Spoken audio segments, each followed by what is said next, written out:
বললেন ইয়া বুনাইয়া, ইয়া বুনাইয়া, হে আমার কলিজার টুকরা লাডলা, হে আমার কলিজার টুকরা সন্তান, ইন্নী আরা ফিল মানাম আন্নী আযবাহুক, আমি স্বপ্নে দেখছি আমি যেন তোমাকে জবাহ করতেছি। ফানজুর মাযা তারা, তোমার রায় কি বলো? আমি তো স্বপ্নে দেখছি যে আমি তোমার জবাহ করতেছি, এখন তোমার রায় কি, তোমার মত কি? হযরত ইসমাঈল আলাইহিস সালাম শুনিয়া দিলেন দৌড়, নাকি না? হযরত ইসমাঈল আলাইহিস সালাম ধৈর্যের প্রতীক, তিনি কি কথা বললেন? তার মুখের কথা কোরআন শরীফে আল্লাহ পাক উঠায় দিলেন। হযরত ইসমাঈল বললেন ইয়া আবাতি ফাআল মা তু'মারু সাতাজিদুনি ইনশাআল্লাহু মিনাস সাবিরিন, হে আমার পিতা, আপনি যে ব্যাপারে আদিষ্ট হয়েছেন আপনি তা পালন করুন, অবশ্যই আমাকে ধৈর্যধারীদের মধ্যে পাওয়া যাবেন। সুবহানাল্লাহ। এক বর্ণনা এসেছে হযরত ইসমাঈল বললেন আব্বাজান, আমি ধৈর্যধারীদের ভিতরে আমারে পাবেন, তবে জবাহ করার আগে আমার হাত পাটা একটু বেঁধে নেন, কারণ জবাহের যন্ত্রণায় আপনার গায়ে যদি আমার হাত পা লেগে যায় তো বেয়াদবি হয়ে যেতে পারে। আর আমি মরে আমার জবাহ হয়ে যাওয়ার পর আমার রক্ত মাখা জামাটা নিয়া আমার মা হাজেরারে দিবেন, কারণ তাকে মা বলবার মতো আর তো কেউ নাই। হযরত ইব্রাহিম তাকে বাঁধবার জন্য প্রস্তুতি নিলেন। হযরত ইসমাঈল বলছেন আব্বাজান বাঁধবেন না, বাঁধার প্রয়োজন নাই। বলে কেন? একবার বাঁধতে বললে আবার তুমি নিষেধ করছো কেন? ছেলে বলছেন আব্বাজান বাঁধবো না এই জন্যে, হয়তো কিয়ামতেই প্রশ্ন উঠতে পারে যে আল্লাহর হুকুমে রাজি ছিল না বলে হাত পা বাঁধা জবাহ করছে, আমি এই সুযোগ দিব না, আপনি জবাহ করেন, আমি এতটুকু নড়াচড়া করব না। ধৈর্যের চরম প্রতীক হযরতে ইসমাঈল আলাইহিস সালাম দেখাই দিয়েছেন ধৈর্য কারে কয়। আমার বন্ধুগণ, এই পৃথিবীর সবচাইতে ধৈর্যের বড় প্রতীক হতেছেন ইমামুল মুরসালিন, আশরাফুল আম্বিয়া, সাইয়্যিদুল মুরসালিন, জনাবে মুহাম্মাদুর রাসূলুল্লাহ সাল্লাল্লাহু আলাইহি ওয়াসাল্লাম। আমার বন্ধুগণ, সবচাইতে বড় ধৈর্যের প্রতীক তিনি। কাউকে একটা গালি দেন নাই জীবনে, কাউকে ঠাট্টা করেন নাই, কাউকে মারেন নাই, কারো মনে দুঃখ দেন নাই। তিনি দুঃখ পেয়েছেন, তিনি কাউকে দুঃখ দেন নাই। তিনি কষ্ট পেয়েছেন, কাউকে কষ্ট দেন নাই।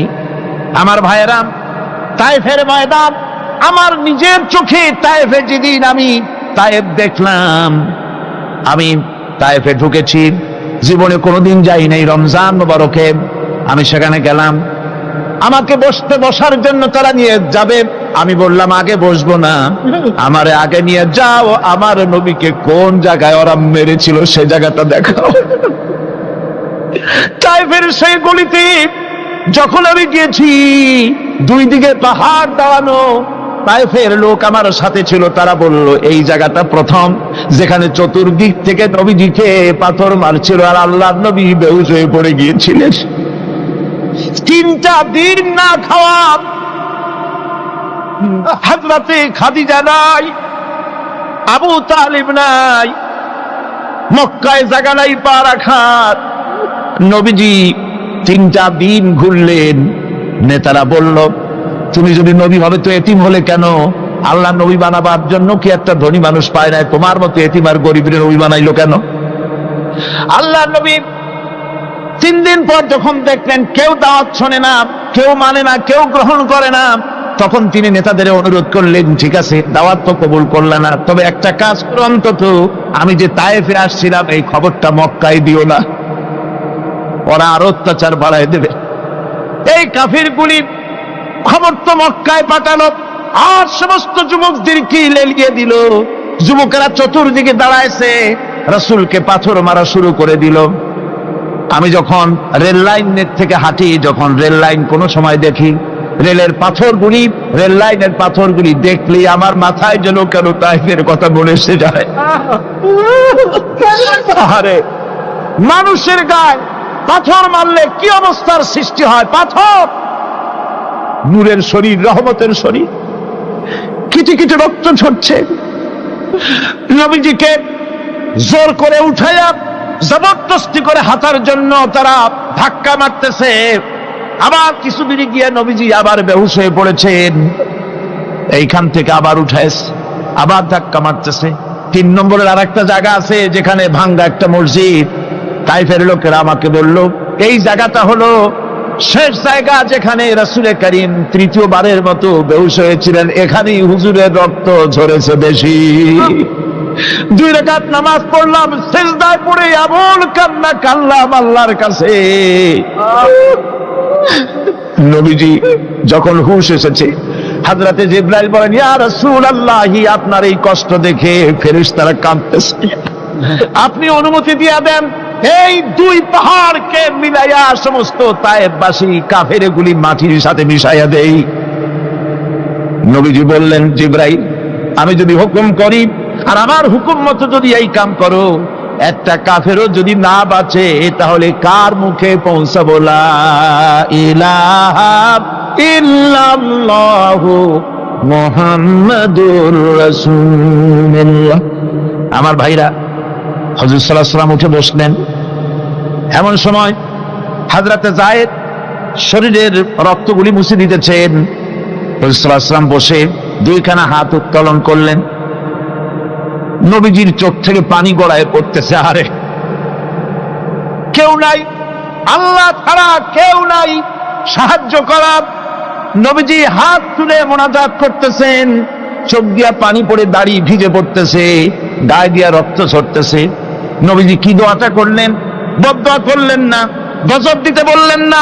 নবীজি দোয়া করলেন, রব্বুল আলামিন, এই তায়েফের লোকেরা আজকে আমার সাথে যে ব্যবহারটা করেছে, ওরা বোঝে নাই যে আমি তোমার নবী, ওরা বোঝে নাই যে আমি তোমার রাসূল। না বুঝে আমার উপরে যে অত্যাচারটা করলো, আল্লাহ তুমি এই জন্য রাগ করে এই তায়েফে তুমি গজব দিও না। আল্লাহ পাক পরবর্তী সময় হুজুরকে স্মরণ করাই দিলেন, ওয়া মা আরসালনাকা ইল্লা রাহমাতাল লিল আলামিন। ও নবী, আপনি হচ্ছেন আমার সমস্ত সৃষ্টি জগতের জন্য, আপনি আমার রহমত, আমার গোটা বিশ্বের জন্য আপনার, আমার সৃষ্টি জগতের জন্য আপনি আমার করুণা। একটা লোক রাসূলের এই কষ্ট দেখে বাগান থেকে 1 গ্লাস আঙ্গুরের শরবত এনে হাজির করেছে। এত কষ্টের পর 3 দিনের না খাওয়া আঙ্গুরের একটা শরবত পাইয়া হুজুর খুব খুশি হলেন। শরবত গ্লাস পান করে হুজুর বলছেন, তোমার নাম না আত্তাস? তিনি বলছেন, হ্যাঁ হুজুর, আমার নাম আত্তাস। তোমার বাড়ি না ইউনূস আলাইহিস সালামের গ্রামে? বলে, হ্যাঁ, আমার বাড়ি সেই গ্রামে। তা আপনি কি করে জানলেন আমার নাম আত্তাস আর আমার বাড়ি ইউনূস আলাইহিস সালামের গ্রামে? আপনি জানলেন কি করে? হুজুর বললেন, আমি নবী, হযরত ইউনূস নবী, একজন নবীর খবর আর একজন নবীর কাছে থাকে। রাসূল করিম সাল্লাল্লাহু আলাইহি ওয়াসাল্লাম সবর ইখতিয়ার করেছিলেন, ধৈর্য অবলম্বন করেছিলেন, আর আল্লাহ পাক তাকে নির্দেশ করেছেন, সবর করো। ওয়াত্তাবি' মা ইউহা ইলাইকা ওয়াসবির হাত্তা ইয়াহকুমাল্লাহ। তুমি কেবল সেই জিনিসের অনুসরণ করো যা আমি তোমার প্রতি অবতীর্ণ করেছি। আমি আপনার উপরে যেটা অবতীর্ণ করেছি ওটার অনুসরণ করুন, আর সবর ইখতিয়ার করুন যতক্ষণ না আল্লাহর পক্ষ থেকে চূড়ান্ত ফয়সালা না আসে। ধৈর্য ধরুন, ধৈর্য ধরুন। আমার ভাইরা, কাফেরদের নির্যাতনের মোকাবেলায় আল্লাহ পাক তার হাবিবকে সান্ত্বনা দিয়েছেন। যখন কাফেররা নির্যাতন করতেছে, হারে হযরতে বেলাল নির্যাতিত, হযরতে সুমাইয়া নির্যাতিতা, হযরতে খাব্বাব, হযরতে হুবায়ব, হযরতে আম্মার রিদওয়ানুল্লাহি তাআলা আলাইহিম আজমাইন, এত মার হতেছে। হযরতে ওমর হযরতে খাব্বাব রাদিয়াল্লাহু তাআলা আনহুকে খোলা গায়ে দেখে বলছিলেন, খাব্বাব রে, তোমার পিঠে এত গর্ত কেন? এত গর্তওয়ালা পিঠ তো আমি মানুষের দেখি নাই, এত চিকুন কোমরওয়ালা মানুষও তো দেখি নাই। তিনি বলেছেন, ওমর, তুমি কি ভুলে গেছো? ইসলাম কবুল করার অপরাধী কাফির বেঈমানেরা আগুন জ্বালায়া আংটা আগুনের উপরে আমাকে চিৎ করে শোয়াছে। আমি যেন নড়াচড়া করতে না পারি সেজন্য আমার বুকের উপরে পাথর চাপা দিয়ে রেখেছিল। গায়ের চর্বি আর রক্ত গলে গলে পড়ে আগুন নিবেছে, আর আগুন গোশত পুড়ে যে পিঠের মধ্যে প্রবেশ করেছিল আজও পর্যন্ত পিঠের সেই গর্ত সেরে যায় নাই। এভাবে অত্যাচার হচ্ছিল সাহাবীদের উপর। আল্লাহ রাব্বুল আলামিন তার হাবিবকে সান্ত্বনা দিলেন, ওয়াসবির ওয়া মা সাবরুকা ইল্লা বিল্লাহি ওয়া লা তাহজান আলাইহিম ওয়া লা তাকু ফি গায়তিম মিম্মা ইয়ামকুরুন। হে রাসূল, সবরের সাথে কাজ করতে থাকুন। আপনার এই সবরের তৌফিক তো আল্লাহই দিয়েছেন, আর ওদের সমস্ত ষড়যন্ত্র, ওদের অপকৌশলে আপনি দুঃখিত হবেন না, চিন্তা করবেন না, ভারাক্রান্ত হবেন না, আপনি নিশ্চিত থাকুন। ওয়াসবির লিহুকমি রাব্বিকা ফাইন্নাকা বিআয়ুনিনা। হে নবী, আপনার রবের চূড়ান্ত ফয়সালা আসা পর্যন্ত ধৈর্য ধারণ করুন, আপনি তো আমার চোখের সামনে। সুবহানাল্লাহ, সুবহানাল্লাহ। আপনি আমার চোখের সামনে, কে আপনাকে কি করবে আমি দেখবো না? সুবহানাল্লাহ। মন্ত্রী যদি, এই সলিমুদ্দিন মার্কা মন্ত্রী যত আছে, এই মন্ত্রীরা যদি কয় ব্যথা তো ভয় কিসে, আমি তোকে দেখছি না, সাহসটা কেমন বাড়ে, কেমন বাড়ে সাহস। আরে কোনো মন্ত্রী ছাতা মাতা না, কোন প্রেসিডেন্ট রাজা বাদশা না, আকাশ আর জমিনের মালিক আমার আল্লাহ রাব্বুল আলামিন বলছেন, হাবিব কোন চিন্তা নাই, আপনি আমার চোখের সামনে। ওরা চায় আপনাকে দুনিয়া থেকে মিটাই দিতে, আর আমি চাই ওয়ারাফানা লাকা যিকরাক, আপনার প্রশংসা তো হবে গোটা বিশ্ব জুড়ে, সর্বত্র ছড়িয়ে যাবে আপনার নাম। সুবহানাল্লাহ বিহামদিহি। আল্লাহ পাক অন্যত্র বলেছেন, ওয়ালাকাদ কুযযিবাত রুসুলুম মিন ক্বাবলিকা ফাসাবারু আলা মা কুযযিবু ওয়া উযু হাত্তা আতাহুম নাসরুনা। হে মুহাম্মদ সাল্লাল্লাহু আলাইহি সাল্লাম, আপনার পূর্বে অসংখ্য নবী রাসূল এই পৃথিবীতে আসছে এবং জুলুম আর নির্যাতনের শিকার তারা হয়েছেন, অবশেষে তাদের প্রতি আল্লাহর সাহায্য এসেছে। সুতরাং আপনাকেও ধৈর্য ধারণ করতে হবে, ধৈর্য ছাড়া কোনো পথ নাই, ধৈর্য আপনাকে ধারণ করতেই হবে। আর এই ধৈর্য ধারণ করলে পরে আল্লাহর চূড়ান্ত ফয়সালা আসবে, তখন আল্লাহ পাক মেহেরবানি করবেন। আমার ভাইয়েরা, এই ধৈর্য পৃথিবীর সমস্ত পয়গম্বররা ধৈর্য অবলম্বন করেছেন, কখনো অধৈর্য হন নাই। দিন কায়েমের সংগ্রামে নবী রাসূলগণ দারুণ ভাবে সবর ইখতিয়ার করেছেন। বৃদ্ধবাদীদের সকল রকমের নির্যাতন, অপকৌশল, ষড়যন্ত্র, এই সব কিছু মোকাবেলা করেছেন ধৈর্যের নীতি অবলম্বন করি, কখনো ধৈর্যচ্যুতি তাদের মধ্যে ঘটেনি। বরং আল্লাহ রাব্বুল আলামিন তাদের প্রতি সন্তুষ্ট হয়েছেন। যারা এই ধৈর্য ধরেছে তাদের উপরে সন্তুষ্ট হয়ে আল্লাহ রাব্বুল আলামিন বলেছেন, ওয়া কাআইয়্যিম মিন নাবিয়্যিন কাতালা মাআহু রিব্বিয়ুনা কাসীর। এর আগে অনেক নবী এসেছিলেন যাদের সাথে বহু আল্লাহওয়ালা লোক লড়াই করেছেন। فما وهنوا لما أصابهم في سبيل الله وما ضعفوا وما استكانوا। আল্লাহর পথে তাদের উপর যত বিপদ এসেছিল তারা হতাশ হয়ে পড়েন নাই, দুর্বলতা দেখাননি, বাতিলের সামনে মাথাও নত করেন।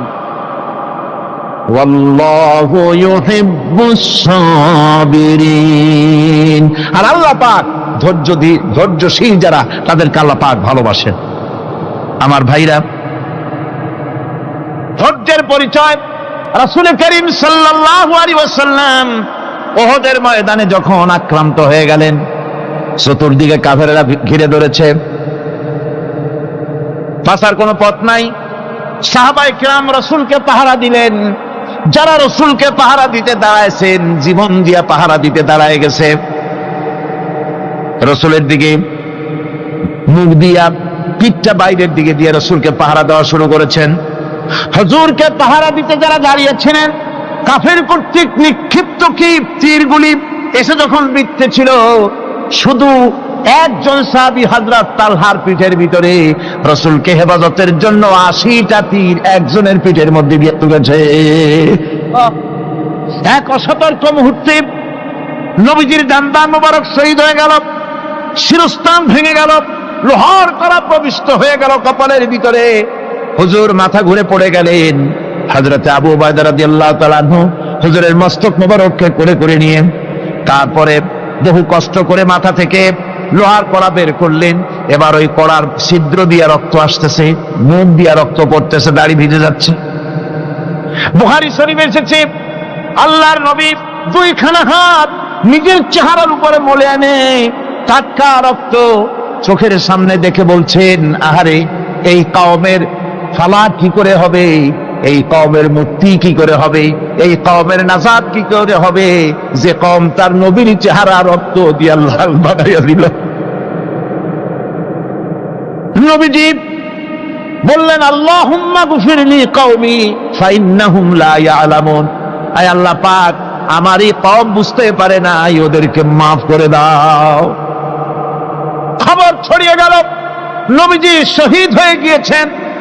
খবর ছড়িয়ে গেল চতুর্দিকে, মদিনায় খবর ছড়িয়ে গেল। মানুষ পাগলের মতো দৌড়ানো শুরু করে দিল। এক মেয়ে লোক দৌড়াচ্ছে ওহদের দিকে, কয়েকজন সাহাবীর সঙ্গে দেখা। তারা জিজ্ঞেস করলেন, দৌড়াও কেন মহিলা, যাও কই? কয় ওহদের দিকে যেতেছি। কয় যায় তো কোনো লাভ নাই, যেহেতু তোমার যে স্বামী এসেছিলেন জিহাদের ময়দানে তিনি তো শহীদ হয়ে গেছেন। মহিলা বলতেছে, কে শহীদ হয়েছে শুনতে চাই না, আগে বলো নবীজি কেমন আছে। আবার কিছুক্ষণ পর আর কয়েকজনের সঙ্গে দেখা। তারা বলছে, মেয়ে লোক দৌড়াও কই? যাচ্ছি ওহদের দিকে। তারা বলছেন যে কোনো লাভ নাই, তোমার যে দুইটা কলিজার টুকরা সন্তান ওহদে এসেছিল দুটোই শহীদ হয়ে গেছে। মা বলতেছে, ও সাহাবী, কে শহীদ হয়েছে শুনতে চাই না, তাড়াতাড়ি করে বলো আল্লাহর নবী মুহাম্মদুর রাসূলুল্লাহ সাল্লাল্লাহু আলাইহি ওয়াসাল্লাম কেমন আছেন। দৌড়াতে দৌড়াতে ওহদের মাঠে সাহাবায়ে কেরাম পরিবেষ্টিত। আল্লাহর নবীর কাছে গিয়ে হুজুরের জীবিত চেহারা মোবারকের দিকে তাকায়া মেয়ে লোকটি কাঁদতেছে আর বলতেছে, ইয়া রাসূলুল্লাহ, আমার স্বামী মরা শোক, আমার কলিজার টুকরা দুইটা সন্তান মরা শোক আমার কলিজা থেকে মুছে গেছে, আপনি বেঁচে আছেন, তামাম মুসলমানদের চাইতে বড় সান্ত্বনা আর নাই। ভাইরা আমার, রাসূল করিম সাল্লাল্লাহু আলাইহি ওয়াসাল্লাম এভাবে করে ধৈর্যের পরিচয় দিয়েছেন। গালাগালি দেন নাই, রাগ করেন নাই, বদদোয়া করেন নাই। সুবহানাল্লাহ কোন, সুবহানাল্লাহ। ভাইরা আমার, এই সবর এমন মহান বৈশিষ্ট্য, এর মধ্যে রয়েছে জিহাদের ময়দানে যদি লোক কম হয় আর যদি তাদের মধ্যে সবর থাকে, বেশি সংখ্যক লোকের উপরে আল্লাহ পাক সবরকারীদেরকে বিজয়ী করে দিবেন। কোরআনে কারীমে রব্বুল আলামিন বলেন, কাম মিন ফিয়াতিন কালিলাতিন গালাবাত ফিআতান কাসীরাতাম বিইذনিল্লাহ আল্লাহু মা'আস সাবিরিন। এমন ঘটনার বহু নজির আছে যে কম সংখ্যক লোকেদের উপরে আল্লাহ পাক, বেশি সংখ্যক লোকেদের উপর আল্লাহ পাক কম সংখ্যক লোকদেরকে জয়ী করে দিয়েছেন।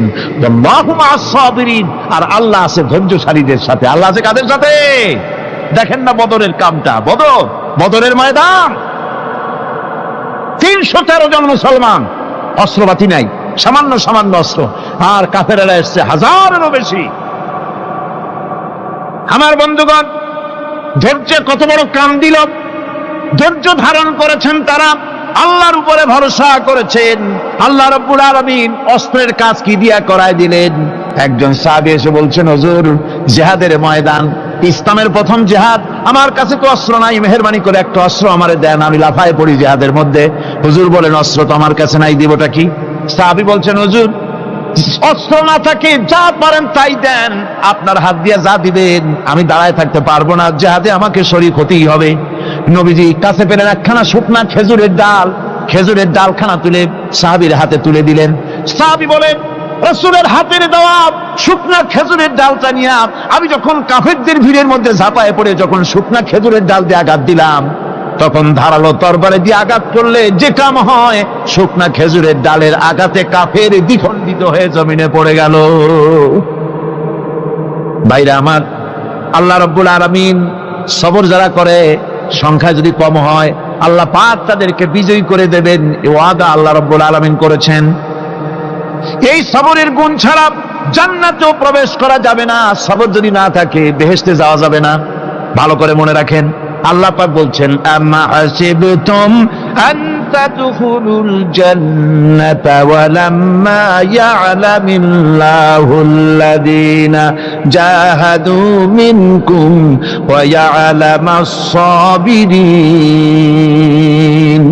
তোমরা কি মনে করেছো এমনি বেহেশতে চলে যাবা? এটা কি মামু বাড়ির আবদার নাকি? এমনি বেহেশতে চলে যাবা? অথচ আল্লাহ রাব্বুল আলামিন এখনো দেখেন নেননি যে তোমাদের মধ্যে কারা জিহাদ করতে প্রস্তুত, কারা তোমাদের মধ্যে জিহাদ করে জান দেওয়ার জন্য প্রস্তুত, আর কারা ধৈর্যধারী, এটা তো আল্লাহ এখনো দেখে নেন নাই। সুতরাং হক এবং বাতিলের সংগ্রামে লিপ্ত হতে হবে। আল্লাহ দেখতে চান কারা জীবন দিতে চায়। সুতরাং ইসলামী আন্দোলনে যারা শরীক হবে তাদের বিপদ এবং মুসিবত দিয়ে আল্লাহ রাব্বুল আলামিন তাদের সাহসিকতা এবং ধৈর্যের পরীক্ষা নেবেন। কোরআনে কারীম বলছেন, وَلَنَبْلُوَنَّكُمْ حَتَّى نَعْلَمَ الْمُجَاهِدِينَ مِنكُمْ وَالصَّابِرِينَ وَنَبْلُوَ أَخْبَارَكُمْ। অবশ্যই আমি তোমাদেরকে পরীক্ষার সম্মুখীন করব, আর তোমাদের মধ্যে সত্যিকার মুজাহিদ, দৃঢ়তা অবলম্বনকারী কারা, আমি তা দেখব। এটা যেন আমি দেখে নিতে পারি, সেই জন্য আমি বিপদ এবং মুসিবতের মধ্যে তোমাদের ফেলবো। ধৈর্যধারীদের উপরে আমার রহমত অবশ্যই থাকবে। খবর এমন এক সম্পদ যা ধারণ করলে পরে আল্লাহ রাব্বুল আলামিন রাষ্ট্রীয় ক্ষমতা দান করে দেন। কোন সুবহানাল্লাহ, জোরে কোন সুবহানাল্লাহ। ধৈর্য ধারণ করলে আল্লাহ রাষ্ট্রের মতো বিরাট নিয়ামত আল্লাহ হাতে তুলে দিবেন। তার প্রমাণ কোরআন শরীফ আল্লাহ বলছেন, বনি ইসরাইলরা মিশর থেকে যখন বহিষ্কার হয়ে গেল, তাদের যখন পা রাখার কোনো জায়গা থাকলো না, বনি ইসরাইলরা মিশর থেকে যখন বহিষ্কার হয়ে গেল, এরপরে আল্লাহ পাক তারা যখন ধৈর্য অবলম্বন করলো, আল্লাহ পাক তাদের ব্যাপারে বলছেন, ওয়া আওরাসনাল কওমাল্লাযীনা কানু ইউস্তাদআফুনা মাশারিকাল আরদি ওয়া মাগারিবা আল্লাতী বারাকনা ফিহা। আর তাদের স্থলে আমি নির্যাতিত লোকদেরকে প্রতিষ্ঠিত করলাম। পশ্চিম এবং উত্তরের তাদেরকে আমি পশ্চিম এবং পূর্বের উত্তরাধিকারী তাদেরকে বানায় দিলাম। বিরাট এলাকা তাদের হাতে আমি তুলে দিলাম। ওয়া তাম্মাত কালিমাতু রাব্বিকাল হুসনা আলা বানি ইসরাঈলা বিমা সাবারু। আর এভাবে করে আল্লাহ পাক তার কথাকে পূর্ণ করলেন বনি ইসরাইলদের উপরে। সবর এখতিয়ার করার জন্য, ধৈর্য ধরার কারণে আল্লাহ পাক রাষ্ট্রের মালিক তাদের বানায় দিলেন। যেরকম সুবহানাল্লাহ। সবর যদি করা হয়, তো যুদ্ধ যদি বাদে, যদি জাহাজ শুরু হয়ে যায়, আল্লাহ পাক বলেছেন ফেরেশতা দিয়ে সাহায্য করবে। যদি সবর থাকে, তোমাদের সবর থাকলে আল্লাহ কি দিয়ে সাহায্য করবেন? ফেরেশতা। কোরআনে কারীম বলছি, বালা ইন তাসবিরু ওয়া তাত্তাকু ওয়া ইয়াতুকুম মিন ফাওরিহিম হাদা ইউমদিদুকুম রাব্বুকুম বিখামসাতি আলাফিম মিনাল মালাইকাতি মুসাউমিন। হ্যাঁ, তোমরা যদি ধৈর্য অবলম্বন করো আর আল্লাহকে ভয় করে চলো, তাহলে এক্ষুনি আল্লাহ রাব্বুল আলামিন তোমাদের জন্য কাতারে কাতারে শৃঙ্খলাবদ্ধ 10,000 ফেরেশতা দিয়ে তোমাদেরকে সাহায্য করবেন। সুবহানাল্লাহ। তোমাদেরকে ফেরেশতা দিয়ে সাহায্য করা হবে। তোমরা যদি সবর এখতিয়ার করো, তাহলে সংখ্যা যদি কম হয়, বেশি সংখ্যার উপরে জয়ী করে দেব। ইয়াকুম মিনকুম 20 সাবিরুনা ইয়াগলিবু মিয়াতাইন, যদি তোমাদের ভিতরে ধৈর্যশীল 20 জন হয়, আমি 200 কাফেরের বিরুদ্ধে তোমাদেরকে জয়ী করে দেব। সুবহানাল্লাহ। তোমরা যদি হও ধৈর্যশীল 200 কি কয় 20 জন, 200 কাফেরের উপরে তোমরা জয়যুক্ত হয়ে যাবে। আর বিপদ আর মুসিবতে যারা ধৈর্য ধরে তাদের জন্য আল্লাহর পক্ষ থেকে সুসংবাদ। সুসংবাদ কাদের জন্য? ধৈর্যধারীদের জন্য। কোরআনে কারীম বলছে, ওয়াবাশশিরিস সাবিরিনাল্লাযীনা ইযা আসাবাতহুম মুসিবাতুন ক্বালু ইন্না লিল্লাহি ওয়া ইন্না ইলাইহি রাজিউন। সুসংবাদ সেই সব ধৈর্যশালীদের জন্য যারা নাকি বিপদ এবং মুসিবতে আসলে যারা বলে, কি বলে? পড়েন আমার সাথে, ইন্না লিল্লাহি ওয়া ইন্না ইলাইহি রাজিউন।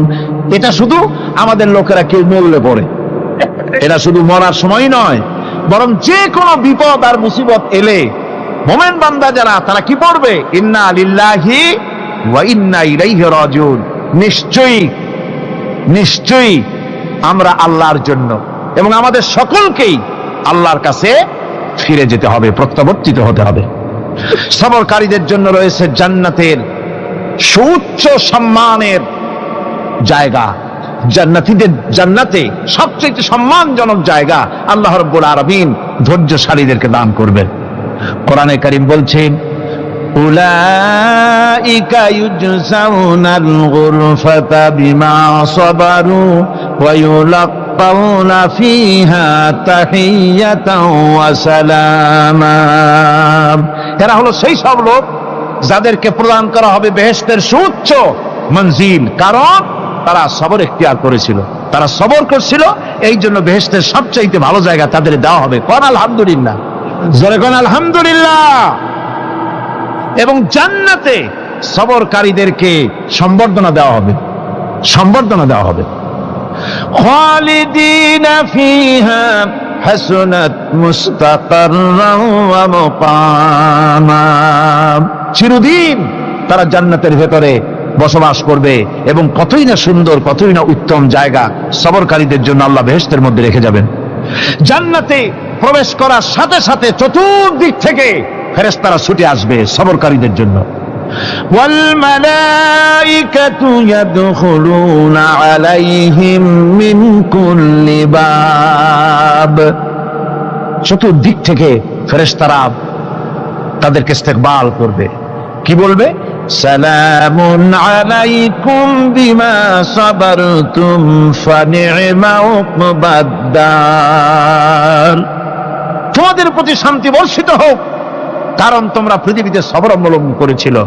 কতই না উত্তম জায়গা, কতই না সুন্দর জায়গা আল্লাহ রাব্বুল আলামিন সবরের বিনিময় তোমাদেরকে দান করেছেন। সুতরাং এই সবর হচ্ছে মুসলমানদের জন্য সবচেয়ে বড় নিয়ামত।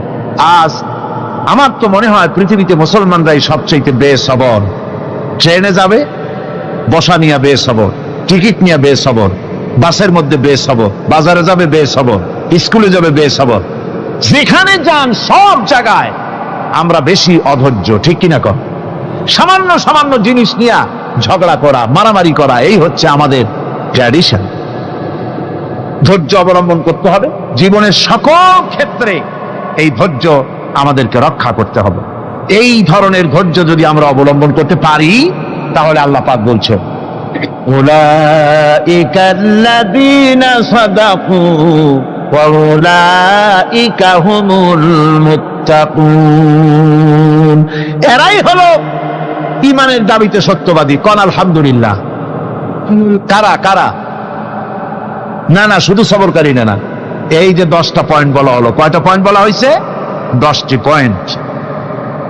সেই 10টি পয়েন্ট যারা পালন করবে এরা হলো ঈমানের দাবিতে সত্যবাদী, আর এরাই হচ্ছে প্রকৃতপক্ষের মুত্তাকি। আমরা মুত্তাকি বুঝি দাঁতে ছাতা, দাড়ি টাড়ি আশ্রয় না, জাব্বা জুব্বা গায়ে দিয়ে কোনো জায়গায় পড়ে থাকে, হ্যাঁ, এটা বড় মুত্তাকি, খুব পরহেজগার। সালার শর্টটার যদি পড়ে তাহলে তো আরো বড় পরহেজগার। জি, আর যদি কাপড় চোপড় মোটেও না থাকে তাহলে তো খাজা বাবা হয়ে গেল। জি, নাউযুবিল্লাহ মিন যালিক। আর আল্লাহ বলছে মুত্তাকি কারে কয় শোনো, এরে কয় মুত্তাকি যাদের মধ্যে এই 10টা গুণ আছে। এই 10টি সত্য যদি সম্পাদন করতে পারি, যদি আমল করতে পারি, জীবন ধন্য হয়ে যাবে। সেই 10টি কথা আমি আবার আপনাদের স্মরণ পটে তুলে দিতে চাই, প্যাকেট করে পকেটে উঠাই দিতে চাই, যেন বাড়ি নিয়ে যেতে পারেন। 1 নম্বর হচ্ছে 10টি পয়েন্টের 1 নম্বর আল্লাহর প্রতি ঈমান। 1 নম্বরে আল্লাহর প্রতি ঈমান, 2 নম্বরে পরকালের প্রতি ঈমান, 3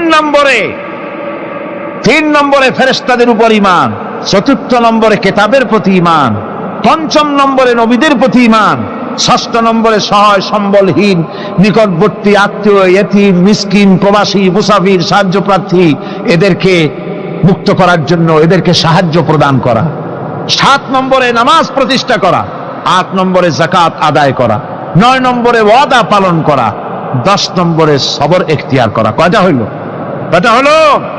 এই 10টি কাজ যদি আমরা পালন করতে পারি, বিপদে মুসিবতে ধৈর্য ধারণ করতে পারি, যত মুসিবত আসুক, আসলে এগুলি কিছু না।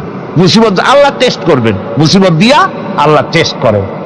দেখা যায় যে ওদের শক্তি খুব বেশি, চোখে আপনি দেখতে পারেন, কিন্তু আল্লাহ বলছেন ইন্না কায়দাশ শায়তানে কানা দাঈফা। বাতিলরা হলো শয়তান, বাতিলরা কি? আর ওদের চক্রান্ত আসলেই দুর্বল। এদের চক্রান্ত আসলে কি? দুর্বল। কাজেই এগুলিকে ভয় করা যাবে না। বিপদে মুসিবতে ধৈর্য ধারণ করে যদি অগ্রসর হওয়া যায়, তো আল্লাহ রাব্বুল আলামিন এই 10টি পয়েন্ট যদি আমল করা যায়, দুনিয়াও শান্তি পাবো, আখিরাতেও শান্তি পাবো। যত মুসিবত আসুক, বিপদ আসুক, ধৈর্যের সাথে মোকাবেলা করতে হবে। ধৈর্যের অর্থ কি? আমি আগেই বলেছি, ধৈর্যের অর্থ হচ্ছে অবিচলতা, দৃঢ়তা, বরদাস্ত করা, সহিষ্ণুতা, ধীরতা, স্থিরতা। ধৈর্যের অর্থ এটা নয় একজন একটা থাপ্পড় মারলো আর আপনি বলবেন যে বাবা ব্যথা পাইছো নাকি, তাহলে আরো একখান থাপ্পড় দিয়া দাঁত আমার সবগুলো ভালাই দেয়। এর নাম ধৈর্য নয়। ধৈর্য হচ্ছে পরিস্থিতির মোকাবেলা করতে হবে সাহসিকতার সাথে, এর নাম হচ্ছে ধৈর্য। ওই যে আমি একটা দৃষ্টান্ত দিয়ে থাকি, এক সাপ একবার মুরিদ হয়েছিল এক পীর সাহেবের কাছে। পীর বলছিলেন যে আমি তো এইসব সাপ টাপ মুরিদ বানাই না। কয় না হুজুর, আমারে বানান। তারপরে মুরিদ বানায় কিছু অজিফাতারে শিখাই দিল আর বললো খবরদার কাউকে দংশন করবা না। ঠিক আছে, সে যায়া জিগারাজগার শুরু করে দিয়েছে। এর মধ্যে জমিনে রাখাল আসছে, ধান কাটছে, ধানগুলো নিবি কি করে, দড়ি দাড়ি পাচ্ছে না। তো কি করা যায়, বানবে কি দিয়া? সন্ধ্যার পরে অন্ধকারে দেখে যে দড়ি একটা পড়ে আছে। ও যে কি দড়ি তা তো ওরা বোঝে না, ওইটারে নিয়া ধানরে ফেসাইয়া লেজ দিয়ার মাথা দিয়ে এরকম করে বাসেটারে দিয়ে বাঁধছে। সাপ তখন বলতেছে হায় হায় রে, কেবল যে মুরিদ হইছি, তা না হলে তুই ঠিক পাইতি যে আমি কি ধরনের দড়ি। এরপরে নিয়ে বাড়ি নিয়ে ভালাই দেশে খুলে সাপটার ঘাড় গেছে মস্কিয়া। বহুত কষ্ট করে হুজুরের বাড়ি গিয়ে হাজির, কয় যে হুজুর কি একখান জিকের শিখাইলেন, আমার তো ঘাটটার মস্কে শেষ। আশ্চর্য কথা, কত মানুষ মুরিদ হইলো, কত কিছু মুরিদ হইলো, কারো তো জিকের করলে ঘাড় মস্কে যাবে কেন? এটা কেমন কথা? কয় হুজুর ঘটনাই। আরে বেটা ঘটনা এইটা তুই কি করছিলি? কয় যে আপনি যে নিষেধ করছেন দংশন করতে, আমি তো দংশন করতে পারিনি। আরে বেটা দংশন করতে নিষেধ করছিলাম, ফোঁস করতে তো নিষেধ করি নাই। তোরে যখন দড়ি মনে করে হাত দিছিল, ফোঁস করে উঠতি, ওই রাখা লাভ দিয়া বর্ডার পার হইয়া দিল্লি চলে যেত। কাজী ধৈর্যের মানে শীত হয়ে পড়ে না। ধৈর্য মানে অবিচলতা, দৃঢ়তা নিয়ে শক্তি সঞ্চয় করে আল্লাহর উপরে ভরসা করে বাতিলের বিরুদ্ধে ঝাঁপিয়ে পড়তে হবে, বাতিল উৎখাত হতে বাধ্য হবে। অনাটনে, বিপদে মুসিবতে আর হক আর বাতিলের সংঘর্ষ চলাকালীন ধৈর্য ধারণ করা, এটা হলো সবচাইতে একটা বড় কোয়ালিটি। কোরআনে কারিমে সবর শব্দটি সবচাইতে বেশি ব্যবহার করা হয়েছে। সর্বাধিক ব্যবহৃত শব্দ কোনটি? সবর। সবর আরবি একটি মৌলিক শব্দ, এমন একটি মৌলিক শব্দ যার তাৎপর্য অন্য কোন ভাষা দিয়া খবরটা বললে যেমন বোঝানো যায়, অন্য কোন ভাষা দিয়া এটার অর্থ করে এটার হক আদায় করা সম্ভব না। আর এই সবর কোরআনে কারিমে বিভিন্ন জায়গায় বিভিন্ন অর্থে ব্যবহার হয়েছে। যেমন সবর শব্দের অর্থ হচ্ছে অবিচলতা, বাংলায় যা বোঝানো যায়। সবর শব্দের অর্থ হচ্ছে অবিচলতা। দৃঢ়তা, সহিষ্ণুতা, মন মেজাজের সমতা, ধীরতা, স্থিরতা, কষ্ট সহিষ্ণুতা, বরদাস্ত করা, এগুলি এই সবরের এই অর্থগুলি কোরআনে কারিমের বিভিন্ন জায়গায় বিভিন্ন রকম এটাকে ব্যবহার করা হয়েছে। সবর একটি মৌলিক মানবীয় গুণ। এই গুণ যার মধ্যে আছে সে তার নৈতিকতার শীর্ষে পৌঁছে যেতে পারে। আর এই গুণটি যার মধ্যে অভাব, এই সবর যার ভিতরে নাই, সে মানুষের পর্যায়ে পড়ে না। যত অসুবিধা, যত কষ্ট, যত রকমের বিপদ মুসিবত, যত রকমের অসুবিধার সৃষ্টি হয়, তার মূলীভূত কারণ হচ্ছে ধৈর্যের অভাব, সবরের অভাব। দুনিয়ার সমস্ত নবী রাসূলগণ সবর অবলম্বন করেছেন। তারা ছিলেন সবরের মূর্ত প্রতীক। সবর কাকে বলে দুনিয়াবাসীকে তারা তা দেখিয়ে দিয়েছেন। নিজ নিজ কওমের কাছ থেকে যখন কওমের কাছে নবীরা দাওয়াত দিয়েছেন, ইসলামের দ্বীনের দাওয়াত দিয়েছেন, তখনই সমাজপতিরা, রাষ্ট্রশক্তি তাদের উপরে, নবীদের উপরে ভেঙে পড়েছে, অত্যাচার করেছে। আল্লাহ পয়গম্বরেরা এই সমস্ত অত্যাচারের মোকাবেলায় চরম ধৈর্যের পরিচয় দিয়েছেন। কোরআনে কারিমে উল্লেখ করা হয়েছে অত্যাচারের মোকাবেলায় আম্বিয়া কেরাম যা বলেছেন সেটা হলো এই, ওয়ামা লানা আল্লা নাতাওয়াক্কালা আলাল্লাহি ওয়া ক্বাদ হাদানা সুবুলানা। আল্লাহ পাক বলেন, পয়গম্বরেরা বলেছেন আমরা আল্লাহর উপরে ভরসা করব না তো কার উপরে ভরসা করব? তিনি তো আমাদেরকে সঠিক পথ দেখিয়েছেন, সঠিক রাস্তা আমাদের দেখিয়েছেন, সুতরাং তার উপরেই তো আমরা ভরসা করব। وَلَنَصْبِرَنَّ عَلَى مَا آذَيْتُمُونَا وَعَلَى اللَّهِ فَلْيَتَوَكَّلِ الْمُتَوَكِّلُونَ। তোমরা আমাদের যে সব কষ্ট দাও, পীড়ন দাও, সেজন্য আমরা ধৈর্য অবলম্বন করব। তোমরা আমাদেরকে কষ্ট দিচ্ছ, আমরা ধৈর্য অবলম্বন করব আর ভরসা করব কেবলমাত্র তার উপরে যে আল্লাহ রাব্বুল আলামিন আমাদেরকে নবী করে পাঠিয়েছেন। সেই ভরসা করতে হলে সেই আল্লাহর উপরেই তো ভরসা করা উচিত। আমরা সেই আল্লাহর উপরে ভরসা করে আছি। তোমাদের যত খুশি আমাদের বিরুদ্ধে ষড়যন্ত্র করো, আমাদেরকে অত্যাচার করো। কোরআনে কারিমে হযরত হুদ আলাইহিস সালামের ঘটনা আল্লাহ রাব্বুল আলামিন এভাবে এনেছেন, তামাম এলাকার মানুষ তার বিরুদ্ধে ক্ষিপ্ত হয়ে গিয়েছে।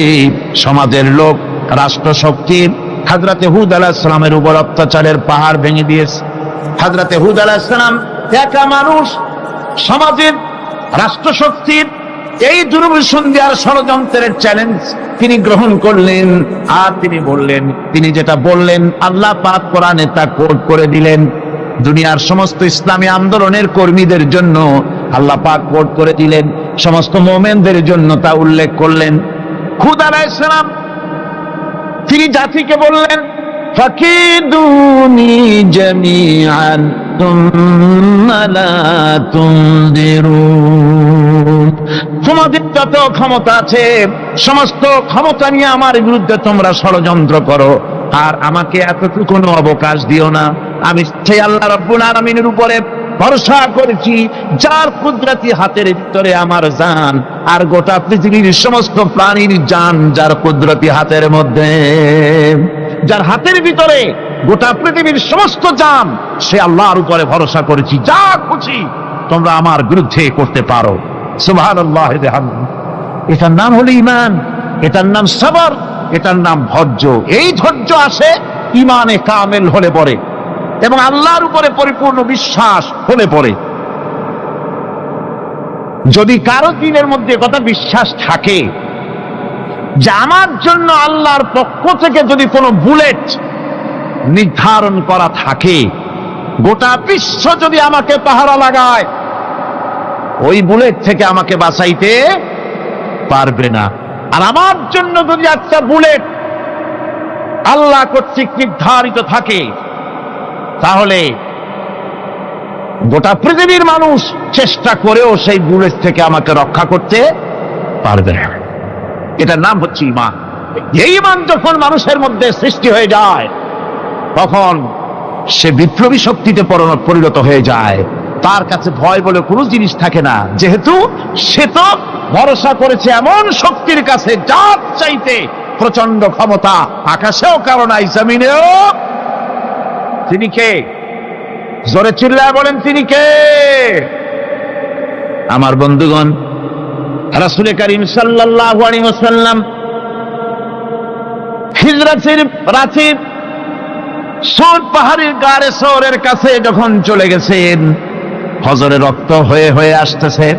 হযরতে আবু বকর রাদিয়াল্লাহু তাআলা আনহু বলছেন, হে আল্লাহর রাসূল, এখন আর অগ্রসর হওয়া ঠিক হবে না, বেলা উঠে গেলে ধরা পড়ে যাব, এখানে গুহা আছে, ভিতরে প্রবেশ করি।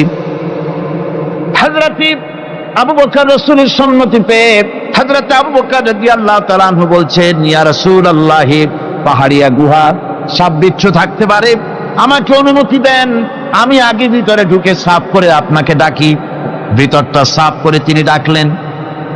রাসূল করিম ভিতরে ঢুকে বলছেন, আবু বকর, পাহাড় বেয়ে বেয়ে বড্ড কষ্ট হয়েছে, একটু বসো, তোমার উরুর উপরে মাথা রেখে আমি একটু ঘুমাইয়া যাই।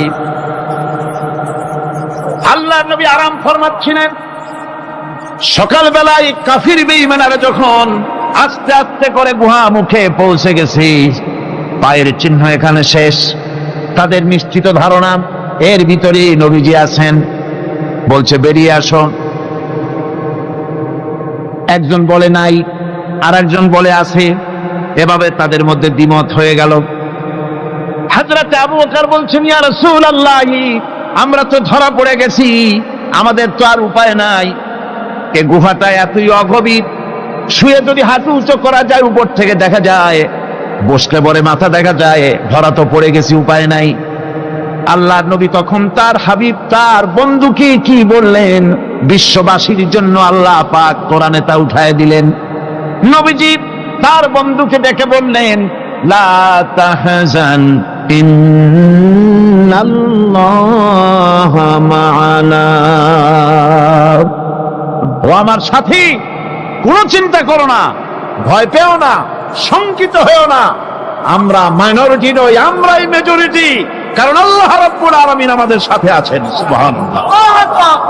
রাসূল করিম সাল্লাল্লাহু আলাইহি ওয়াসাল্লাম নিজে এতিম ছিলেন, আর এতিমের প্রতি তার এত দরদ ছিল, একবার তিনি ঈদের দিকে নামাজ পড়ার জন্য যাচ্ছেন, প্রতিমধ্যে দেখেন একটা বাচ্চা ছেলে কাঁদতেছে। এই রাস্তায় কত মানুষ গেল, কেউ দাঁড়ালো না, থমকে। বাচ্চার ক্রন্দন কাউকে থামাইতে পারলো না, কিন্তু বিশ্ব নবী, দয়ার নবী, রাহমাতুল লিল আলামিন, বাচ্চার কান্না দেখে পাও বাড়াতে পারলেন না। নবীজি দাঁড়ায় গেলেন, জিজ্ঞেস করেন, ও বাচ্চা, ঈদের দিনে কাঁদো কেন? ঈদের দিনে তো কাঁদতে নাই। বাচ্চা বলে, তোমার কাছে বলবো না, আমি সেই সকালবেলা থেকে বসে আছি, আমি যদি মক্কার আব্দুল্লাহর পুত্র মুহাম্মদ রাসূলুল্লাহ সাল্লাল্লাহু আলাইহি সাল্লামকে পাই, মনের দুঃখ তার কাছে বলবো। বিশ্ব নবী জমিনের উপরে বসে পড়লেন, বাচ্চারে কোলের উপরে উঠায় বলেন, বাচ্চা বলো, কি তোমার দুঃখ? তুমি যার জন্য বসেছো, আমি তো সেই এতিম নবী, কি বলতে চাও? বাচ্চা বলতেছেন, ইয়া রাসূলুল্লাহ, আমার বাবা মারা গেছে, সেই ছোট্টবেলায় একেবারেই তখন মায়ের পেট থেকে আমি আসার পর বাপ মরে গেল, আমার মা আর একজনের সঙ্গে বিয়ে বসেছে, সেই পুরুষটি আমারে দেখতে পারে না, আমার মা যদি আমারে কোলে করে এসে সহ্য করতে পারে না, আমারে চুমা খাইলে সহ্য করতে পারে না, আমারে খাবার দিলে মা মার খায়। আজ ঈদের দিনের রাতে আমার মা আমাকে বলল, বাবারে, তোমার কপাল খারাপ, তোমার বাবা মারা গেছে, তোমাকে সাহায্য করার কেউ নাই, আমি তোমার যত্ন করতে পারলাম না, কোলে নিয়ে সুমাও দিতে পারি না, আমার এমনই কপাল খারাপ। সুতরাং এতিমের দরদ এতিম ছাড়া আর কেউ বুঝবে না। তুমি আজ চলে যাও, ওই রাস্তায়, ঈদের রাস্তায় দাঁড়ায় থাকো, মাঠের রাস্তার পাশে, বিশ্ব নবীর কাছে তোমার দুঃখ বলো, এতিমের দুঃখ তিনি বুঝবেন। আমি মায়ের কথা মতো এই জায়গায় এতক্ষণ বসে আছি, হুজুর, আপনি দয়া করে আমার কথা তো আপনার কাছে বললাম, আমার মনের এই দুঃখ। নবীজি বাচ্চার কথা শুনতেছিলেন, চোখ দিয়া পানি পড়তেছিল। বাচ্চাকে বুকের সঙ্গে জড়িয়ে ধরে নবীজি বলেন, ও এতিম, মুহাম্মদ সাল্লাল্লাহু আলাইহি ওয়াসাল্লাম যদি তোমার পিতা হন আর হযরতে আয়েশা যদি তোমার মা হয়ে যায়, বলো তোমার মনের দুঃখ মেটে নাকি? ছেলে ডুকরে কেঁদে উঠলো আর বলল, ইয়া রাসূলুল্লাহ, আপনি যদি আমার পিতা হন আর আয়েশা যদি আমার মা হয়ে যায়, এর থেকে বড় সৌভাগ্যের আমার তো আর কিছুই নাই। নবীজি এতিমকে বাড়ি নিয়ে গিয়ে হযরতে আয়েশার হাতে তুলে দিয়ে বললেন, আয়েশা রে, পবিত্র ঈদের দিনে আল্লাহ রাব্বুল আলামিন তোমার জন্য একটা উপহার পাঠিয়েছেন, এটা যত্ন করো। এতিমের প্রতি দরদ রাখার জন্য আল্লাহ রাব্বুল আলামিন বলেছেন, এতিম, মিসকিন, বিধবা, অসহায় লোক, তাদের প্রতি যাতে করে মুসলিম সমাজ লক্ষ্য রাখে, সেজন্য আল্লাহ পাক নির্দেশ করেছেন। বুখারী এবং মুসলিম শরীফের হাদিসে এসেছে, আস-সাই আলাল আরমালাত ওয়াল মিসকিন কাস-সাই ফি সাবিলিল্লাহ। বিধবাদের জন্য, মিসকিনের জন্য কেউ যদি কোনো উদ্যোগ গ্রহণ করে, কেউ কোনো সাহায্য দেয়, জিহাদের ময়দানে জিহাদ করে আল্লাহর রাস্তায় যে সওয়াব পাওয়া যায়, যে মর্যাদা পাওয়া যায় আল্লাহর কাছে, এতিম, মিসকিন, বিধবাকে সাহায্য করলে সেই সওয়াব আল্লাহ রাব্বুল আলামিন আমলনামায় দিয়ে দেন। আমাদের প্রিয় নবী এতিম মিসকিনদের খুবই ভালোবাসতেন তার নিজের চাকর হযরত যায়েদ ও আনাস রাদিয়াল্লাহু তাআলা আনহুকে। সে সম্পর্কে এখন আলোচনা করা হচ্ছে। তার চরিত্রই প্রমাণ করে নবীদেরকে বাইয়িনাত দেওয়া হয়েছে, এমন চরিত্র, আচার, আচরণ দেওয়া হয়েছে যাতে করে লোকেরা অভিভূত হয়ে যায়, আকৃষ্ট হয়ে যায়। হযরতে যায়েদ, তিনি তো কৃতদাস ছিলেন, হারায় গেলেন বাপ মা থেকে, আর এরপরে কুদরত তারে মুহাম্মদ সাল্লাল্লাহু আলাইহি ওয়াসাল্লামের ঘরে উঠায় দিল। তিনি তখন আল্লাহর নবী, তখন নবুয়তের দায়িত্ব পান নাই। যায়েদের পিতার কাছে খবর হয়ে গেল, যায়েদ আছে রাসূলের বাড়িতে, মুহাম্মদ সাল্লাল্লাহু আলাইহি ওয়াসাল্লামের বাড়ি মক্কায়। তারা এসে হুজুরের সঙ্গে দেখা করে বললেন, মুহাম্মদ সাল্লাল্লাহু আলাইহি ওয়াসাল্লাম, জানতে পেরেছি আপনার কাছেই আমাদের ছেলে যায়েদ আছে, মেহেরবানি করে তাকে আমাদেরকে ফিরায় দেন। হুজুর বলেন, যায়েদ যদি তোমাদেরকে চিনতে পারে আর যদি যেতে চায়, আমার পক্ষ থেকে কোনো আপত্তি নাই, অবশ্যই যাবে। তবে যায়েদ যদি যেতে না চায়, আমি এমন লোক নই যে কেউ আমার কাছে থাকতে চাইলে আমি জোর করে তাকে ঠেলেও দিতে পারি না, আমি তেমন লোক নই। পিতা বললেন, আপনি অবশ্যই যুক্তিপূর্ণ কথা বলেছেন। হযরতে যায়েদকে আনা হলো। হুজুর বললেন, তুমি কি চেনো এদেরকে? যায়েদ বললেন, চিনি, ইনি আমার বাবা, উনি আমার চাচা। যায়েদের পিতা বলেন, বাবারে বাড়ি চলো, তোমার মা কেঁদে কেঁদে হয়রান, চলো বাড়ি যাই, বাড়ির যা কিছু আছে সব তোমাকে ফিরিয়ে দেওয়া হবে। হযরতে যায়েদ বলতেছেন, পিতা,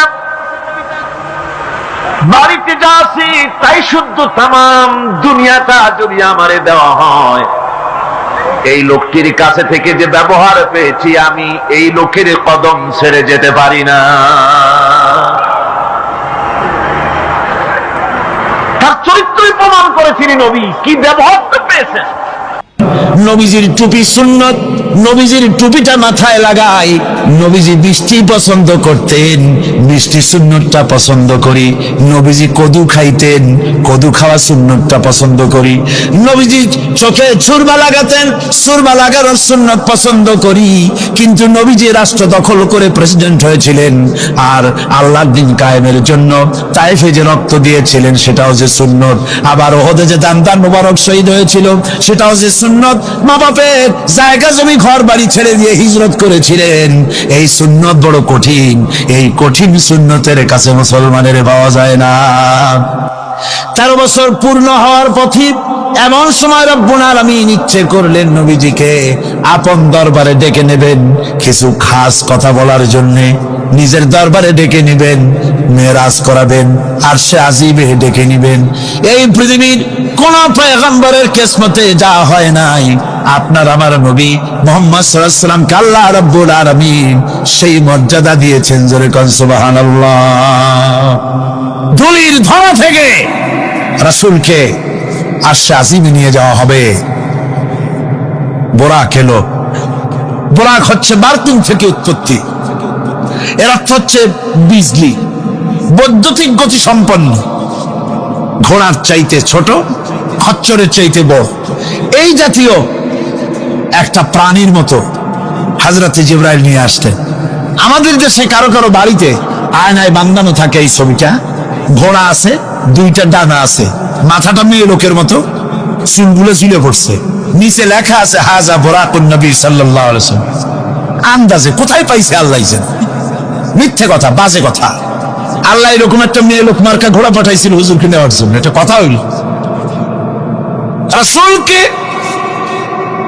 মক্কা থেকে, উম্মে বাবে উম্মে হানি থেকে হুজুরকে বের করে নিয়ে যাওয়া হলো বাইতুল মাকদাসে।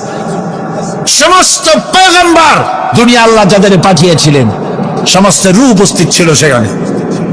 রাসূল করিম সাল্লাল্লাহু আলাইহি সাল্লাম এখান থেকে মেরাজ করলেন।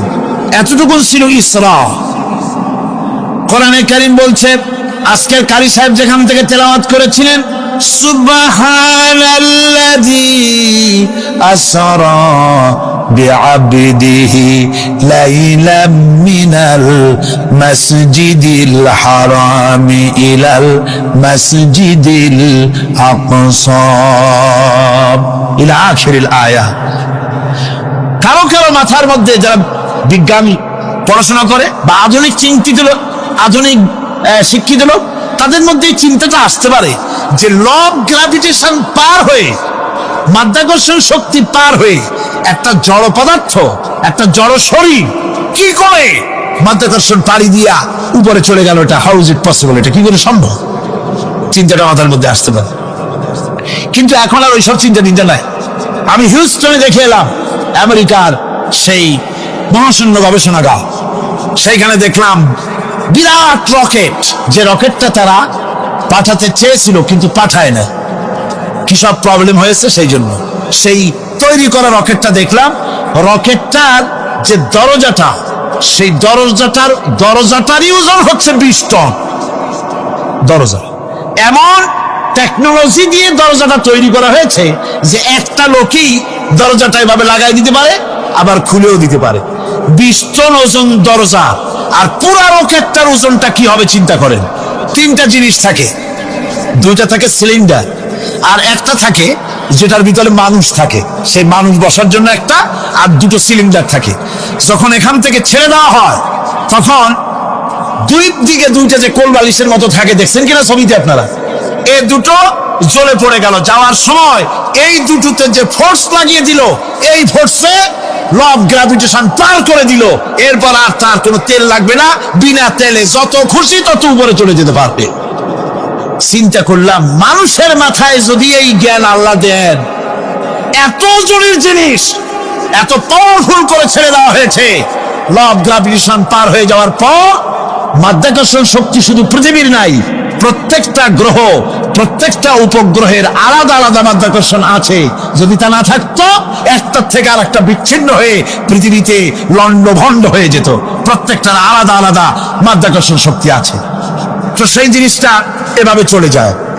আল্লাহ রাব্বুল আলামিন তার হাবিবকে নেবেন, আপনার অত চিন্তা কেন, যেটা গেল কেমনে, এটা কি করে সম্ভব, আপনার মাথায় ঢুকবে না। আপনার আমার মাথায় ঢুকবে না। ঢুকবে না বলেই ঘটনার সূত্রপাত আল্লাহ কেমনে করছে সেদিকেই লক্ষ্য করেন। দুনিয়ার মানুষ, তুমি আমার কুদরত তোমার মাথায় ঢুকবে না। সেই জন্য ইসরার ঘটনা বলতে গিয়া রব্বুল আলামিন শুরুই করলেন সুবহানাল্লাযী আসরা বিআবদিহি। সুবহানাল্লাযী, সমস্ত দুর্বলতা অক্ষমতা থেকে মুক্ত সেই সত্তা যিনি তার বান্দাকে ইসরা করিয়েছেন, মেরাজ করিয়েছেন। সুবহানাল্লাহ আলহামদুলিল্লাহ। সমস্ত দুর্বলতা অক্ষমতা থেকে মুক্ত তিনি পার করে নিয়ে গিয়েছেন। তারপরে মুহূর্তের ভিতরে মহাশূন্য পাড়ি দিয়ে, সেই মহাশূন্য মানে কি, এইখান থেকে সূর্য কত দূরে জানেন না? 9,30,00,000 মাইল দূরে এখান থেকে সূর্য। সেই সূর্য তারপরে রয়েছে গ্যালাক্সি, মিল্কি ওয়ে, গ্রহ নক্ষত্র, সে যে কত দূরে, যে সমস্ত তারকা, এমন বহুত তারকা আছে যে তারকা সৃষ্টির পর তার আলো পৃথিবীর মাটি আজ পর্যন্ত স্পর্শ করে নাই, অথচ আলোর গতি প্রতি সেকেন্ডে কত মাইল? হ্যাঁ, 1,86,000 মাইল। এই 1,86,000 মাইলের সেকেন্ড, এর মিনিট, এর ঘন্টা, এর দিন, এর সপ্তাহ, এর মাস, এর বছর, এটাকে বলা হয় লাইট ইয়ার, আলোকবর্ষ। সেই তারকা তৈরি হওয়ার পর কত সহস্র সহস্র লাইট ইয়ার চলে গেল, আজও পর্যন্ত সেই তারকার আলো পৃথিবীর মাটি স্পর্শ করতে পারে নাই। তাহলে সেই তারা কোথায়? আল্লাহ রাব্বুল আলামিন তার হাবিবকে চাঁদ, সূর্য, গ্রহ, নক্ষত্র, মহাশূন্য পাড়ি দিয়ে, তারপরে 7 আকাশ পাড়ি দিয়ে সিদরাতুল মুনতাহা পর্যন্ত নিয়ে গেলেন। জোরে কোন সুবহানাল্লাহ। এবার সিদরাতুল মুনতাহা পর্যন্ত যাওয়ার পথে যত ঘটনা ঘটলো সেগুলো আপনারা ইতিহাস থেকে পড়ে নেবেন, ওগুলি বলার সময় আমার কাছে নাই। সিদরাতুল মুনতাহায় যাওয়ার পর হযরত জিবরাইল বলেন, আর আমি যেতে পারবো না, এটা হলো বিপজ্জনক বর্ডার, আমি যদি আর এক চুল অগ্রসর হই তাহলে আমি জ্বলে পুড়ে ছাই হয়ে যাব, আমার আর যাওয়ার অধিকার নাই। হুজুর সেখানে বসে থাকলেন। জিবরাইল বলে গেলেন, এখান থেকে আপনাকে নেওয়ার কুদরতি ব্যবস্থা হয়ে যাবে। রাসূল দুনিয়ায় ফিরে এসে হযরতে বেলালকে ডেকে বলেছিলেন, বেলাল গো, এমন কি আমল তুমি করো আমারে শোনাও। হযরতে বেলাল বলেন, হুজুর আমার আমল তো সব আপনি জানেন। কয় না, কি করো শোনাও। বেলাল বলেন, হুজুর খাস আমলের মধ্যে এতটুকু আছে যে আমি কখনো বিনা উজুতে থাকি না, যখন উজু চলে যায় উজু করি, আর উজুর ইহতিমামের জন্য 2 রাকাত নফল নামাজ পড়ি। হুজুর বলেন, বেলাল তুমি এই আমল ছাড়বা না, কারণ সিদরাতুল মুনতাহায় হযরত জিবরাইল আমারে যখন ছেড়ে চলে গেলেন, আমার একা একা বড় ভয় লাগতে লাগলো। তখন আমার মনে হচ্ছিল তুমি যেন আমার চতুর্দিকে হাঁটতেছো। আমার ভাইয়েরা, রফরফ নামক বিছানা চলে এলো। কুদরতি এই বিছানায় চড়ে নবীজি আল্লাহ রাব্বুল আলামিনের দরবারে আরশে আজিমে পৌঁছে গেলেন। জোরে বলেন সুবহানাল্লাহ, জোরে বলেন সুবহানাল্লাহ। যেখানে পৃথিবীর কোন মানুষের যাওয়া সম্ভব নয়, গোটা পৃথিবীর মানুষের মর্যাদা আল্লাহ পাক বাড়াই দিলেন, আরশে আজিমে হুজুরকে নিয়ে গেলেন। তারপরে তিনি কথাবার্তা হুজুরের সাথে কি বললেন, সেই কথাগুলি নিয়ে আমাদের দেশে কথা হলো এই যে হুজুরকে নিয়ে আল্লাহ 5 ওয়াক্ত নামাজ দিছিলেন তো 50 ওয়াক্ত। মুসা আলাইহিস সালামের সাথে দেখা না হইলে তো কাম সারছিল, আমাদের আর উপায় ছিল না। আরে ভাই, শুধু নামাজ দেওয়াই যদি উদ্দেশ্য হবে তাহলে রোজার মতো তো আল্লাহ দুনিয়ায় বসে দিতে পারতেন কিনা, হজের মতো, যাকাতের মতো পারতেন কিনা। শুধু নামাজের জন্য নয়, আল্লাহ পাকের কায়নাত দেখাবার জন্য আল্লাহ পাক তাকে নিয়েছিলেন। বেহেশত দেখাইছেন, দোজখ দেখাইছেন, ভালো কাজ করলে কিরকম শান্তি হবে, খারাপ কাজ করলে কিরকম শাস্তি হবে, চোখে দেখাই দিয়েছেন মুহাম্মদ রাসূলুল্লাহ সাল্লাল্লাহু আলাইহি ওয়াসাল্লামকে।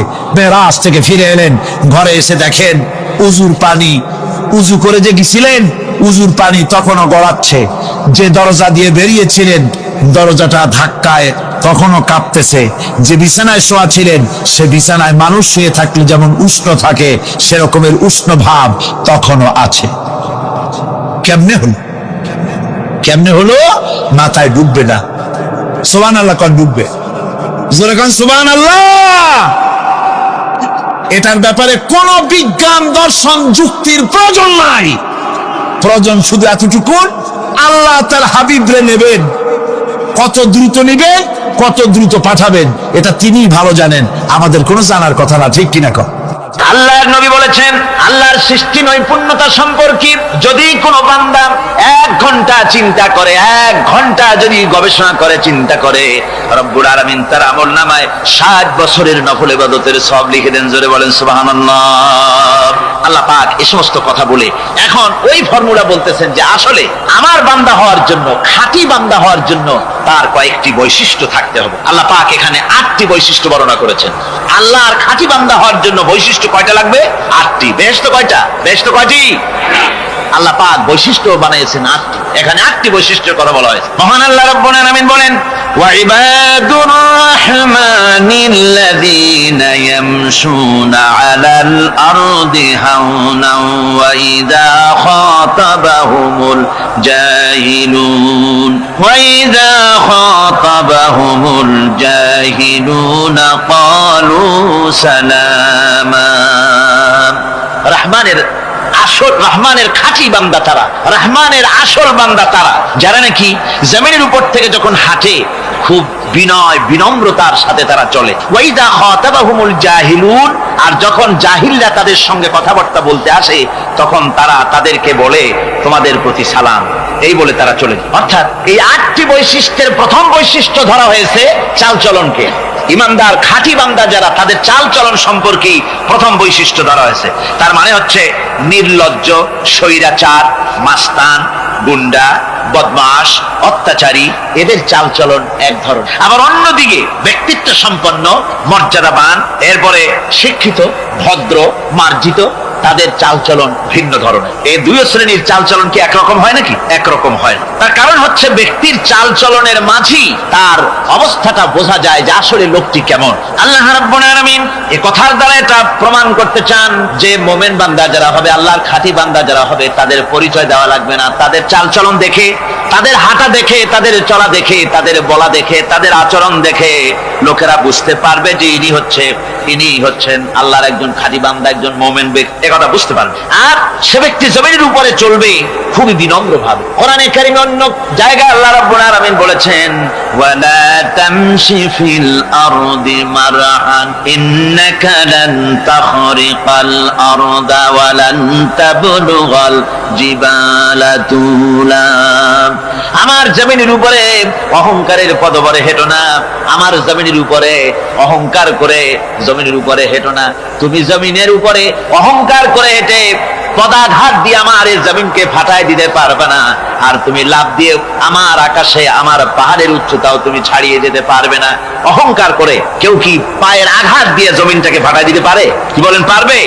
আর অহংকার করে লাফ দিয়ে পাহাড়ের উচ্চতাও কি কেউ ছাড়িয়ে দিতে পারবে? পারবে না। সুতরাং অহংকার, মোমেন ব্যক্তি যারা, তারা অহংকার করতে পারে না। অহংকার মোমেনের স্বভাব নয়। অহংকার করতে পারে কেবলমাত্র আল্লাহ রাব্বুল আলামিন। অহংকার হচ্ছে আল্লাহ পাকের ইজাত। অহংকার কে করতে পারেন? আল্লাহ পাক করতে পারেন। মানুষের অহংকার শোভা পায় না। মানুষ, তোমার আবার অহংকার কিসের?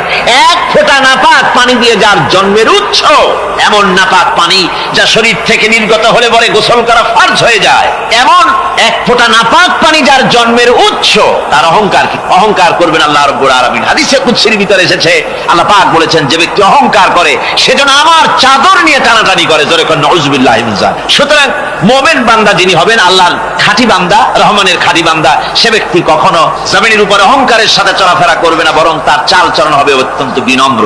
আর কি? আর হলো জাহিলদের সঙ্গে সে কোনো বিতর্কে লিপ্ত হবে না। জাহিলরা গালাগালি দেবে, গালাগালির জবাবে সে গালাগালি দেবে না। জাহিলরা অত্যাচার করবে, অত্যাচারের জবাবে সে অত্যাচার করবে না, বরং তাদেরকে দেখলে, তারা অত্যাচার করতে আসলে, তারা গালাগালি দিলে তাদের জবাবে ইদফা বিল্লাতি হিয়া আহসান, তাদের জবাবে তাদেরকে সালাম দিয়ে সেখান থেকে তারা কেটে পড়বে।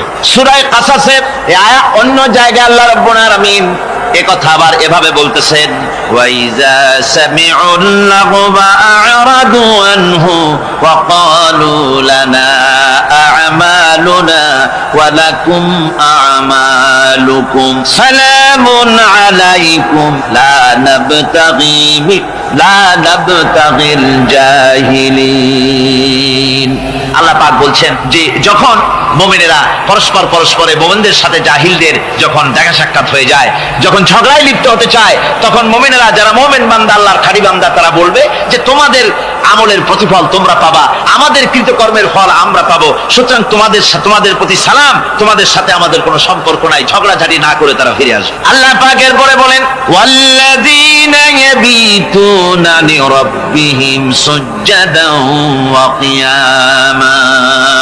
রহমানের খাঁটি বান্দা তারাই আরেকটি বৈশিষ্ট্য, তাদের এই 2 নম্বরের বৈশিষ্ট্য বার বলা হচ্ছে। রহমানের, আল্লাহর খাঁটি বান্দার 2 নম্বরের বৈশিষ্ট্য যেটা, সেটা হচ্ছে এই যে তারা রাত কাটায় তার রবের হুজুরে আল্লাহর দরবারে সেজদা দিয়ে দাঁড়িয়ে থেকে কান্দাকাটি করে তারা রাত গুজরান করে, জোরে বলেন সুবহানাল্লাহ।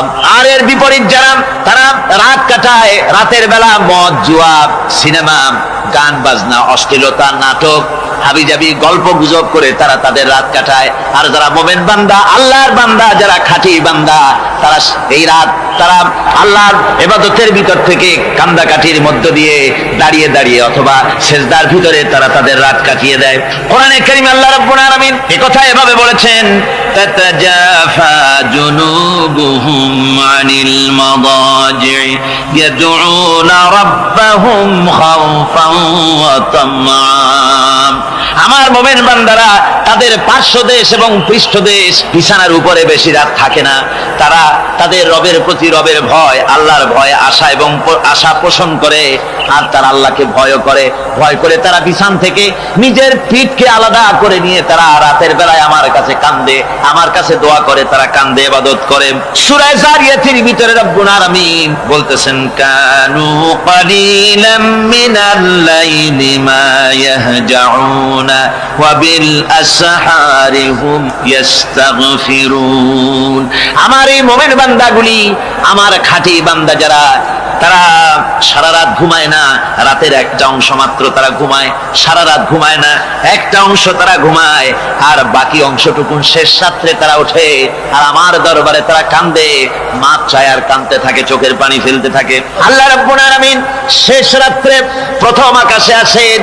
হাদিস শরীফে এসেছে, প্রথম আকাশে আল্লাহ রাব্বুল আলামিন এসে দুনিয়ার মানুষকে ডাকেন, কে আছো? গুনাহ করে জীবন বোঝাই করে ফেলেছো, নাফরমানি করেছো, গুনাহ করেছো, অথবা বিপদে পড়েছো, ঋণগ্রস্ত হয়ে পড়েছো, অসুবিধায় পড়েছো, মামলা মোকদ্দমায় পড়েছো, আমার কাছে মাপ চাও, আমার কাছে সাহায্য চাও।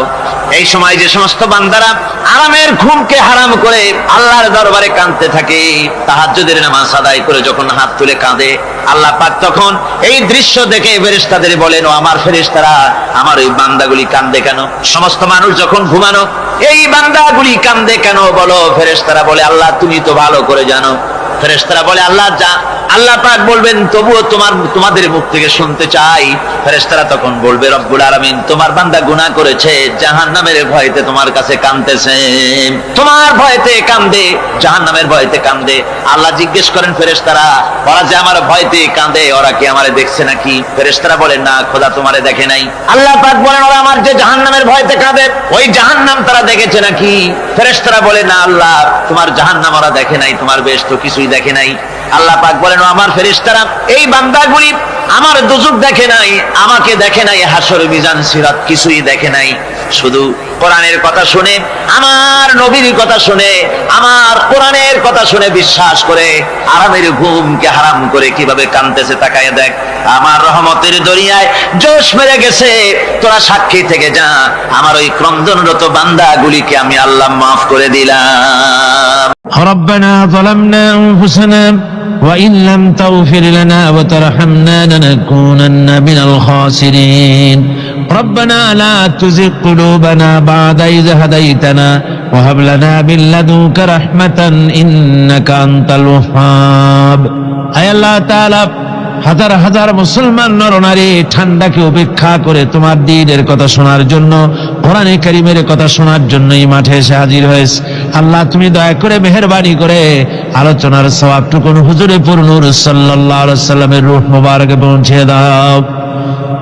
রব্বুল আলামিন, আমাদের মধ্য থেকে যাদের মা বাপ দুনিয়া থেকে জনমের মতো বিদায় হয়ে গেছে, আল্লাহ কবরে যদি আযাব থাকে দয়া করে আযাব মাফ করে দাও।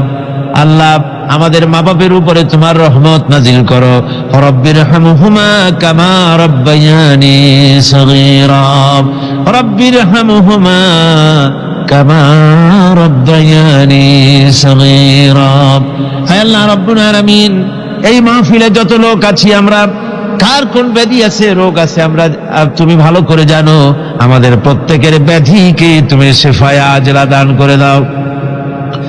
اللهم حبب إلينا الإيمان وزينه في قلوبنا وكره إلينا الكفر والفسوق والعصيان واجعلنا من الراشدين ربنا تقبل منا إنك أنت السميع العليم وتب علينا إنك أنت التواب الرحيم সুবহান রাব্বিকা রাব্বিল ইজ্জাতি আম্মা ইয়াসিফুন ওয়া সালামুন আলাল মুরসালিন আলহামদুলিল্লাহি রাব্বিল আলামিন ওয়াজআল আখিরা কালিমাতিনা ইনদাল মাউত লা ইলাহা ইল্লাল্লাহু মুহাম্মাদুর রাসূলুল্লাহ।